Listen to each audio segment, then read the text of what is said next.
What's going on, everybody? Happy Friday. Thank God we made it to Friday. I don't know about y'all. For me, this week started off pretty quick. Started going by quick. And then, man, about Wednesday night, it just started dragging. Thank God we got here to Friday.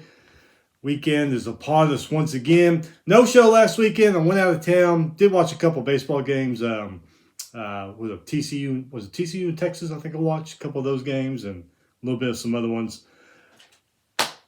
So, not really a review of what happened last weekend, but we do have a lot of news items.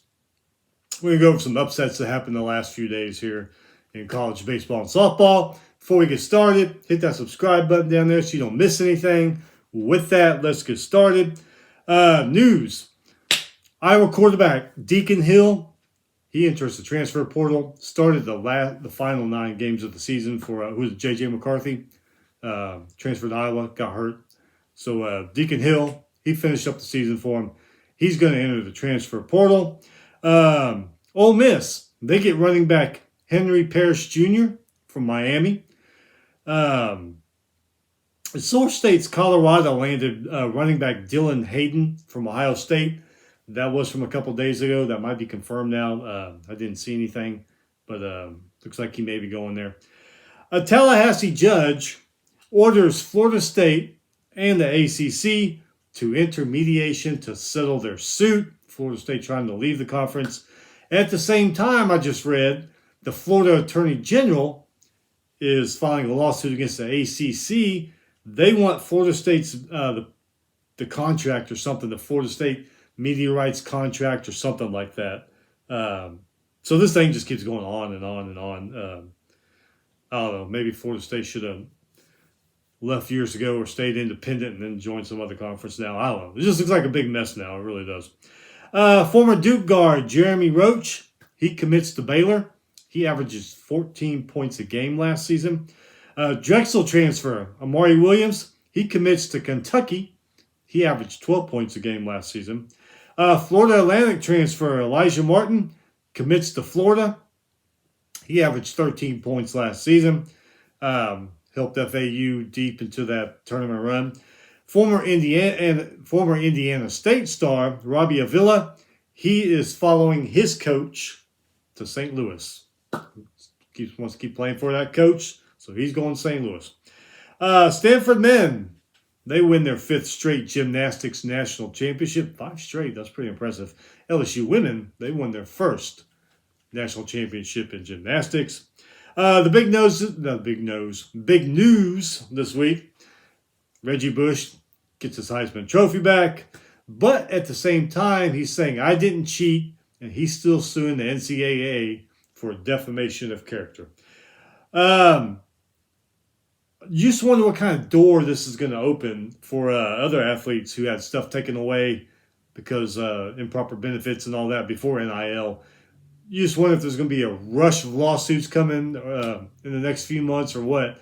I mean, face it, in the history of college sports, plenty of college players lost stuff because of their improper benefits they received and, all that kind of stuff. So keep an eye on it. See who else pops up out of the past and says, hey, you owe me this and all that, It's going to be interesting. LSU running back John Emery Jr. enters transfer portal. Michigan State defensive tackle Derek Harmon, he enters the transfer portal also.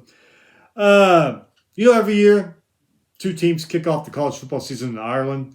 Was the last year Notre Dame and Navy last year, I think? Year before Nebraska and Northwestern. I forget who's in it this year. I have to look. I forget who's kicking off the season in Ireland this year. But next year, 2025, Iowa State and Kansas State are going to do it. I don't know. That first Saturday of college football season, man, you're so glad it's here. You just can't wait. And then they always have 2 big teams playing on the other side of the world. It's kind of a letdown, really. I mean, you want the whole campus atmosphere and all that. Great for those teams and the fans. They get to go to Ireland, but I don't know. For me and probably a lot of the other college football fans out there, just play the games here in America. Better yet, on school campus. That what makes college football. Part of what makes college football so great is playing on a school campus, But that's just me. I don't know. Last bit of news, Penn State wide receiver Keandre Lambert, he is transferring to Auburn.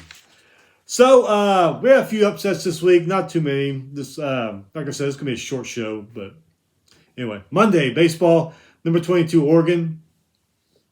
That was the only baseball game. Wasn't really upset, but they beat San Francisco 7-2. Oregon, 8 hits. San Francisco only had 4 hits. Softball, 24-15. Auburn beat number 23, Kentucky, 4-1, despite Kentucky having more hits. Auburn's Packer hit a home run. Lowe threw 4 strikeouts. Tuesday, almost had an upset. Number 1, Texas A&M beat Houston 13-11. Came close. Houston did have 2 errors on that game. Don't know if that's what contributed to not beating the Aggies, but they. Number 20, Georgia beat number 5, Clemson 14-3 in 4-3, not 14-3. Georgia beat Clemson 4-3 in 15 innings. Clemson did have more hits and errors in that game. Campbell, they beat number 6 Duke 18-4 in 7 innings. Duke had 2 errors in that game. Number 7 East Carolina beat number 21 North Carolina State 10-6. Albion beat number 8 Wake Forest 3-0, even though Wake Forest had more hits in that game.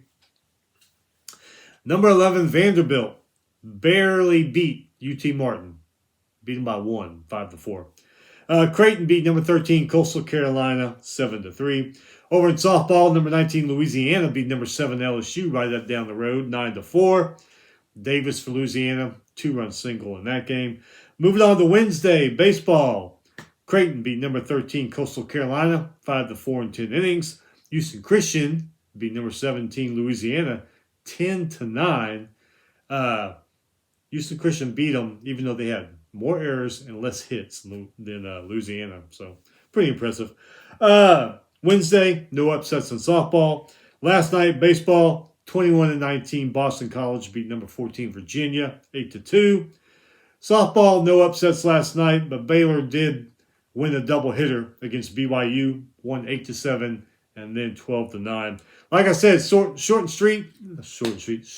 and sweet. Under 10 minutes. Didn't waste much of your time. We're getting down to it. April's almost over. A lot of good series going on this weekend in college baseball and softball. Check them out. Got family coming in this weekend, so probably won't do a show until Sunday evening or Monday. Kind of hard to get all that stuff together while you're visiting with family. So Sunday evening or Monday, we'll do a show to recap everything that happens over this weekend in college baseball and softball. Enjoy your weekend. Have fun. Be safe. Make good choices, kids. One bad choice can screw up your life. Anyway, we'll see you Sunday or Monday. Have a good weekend.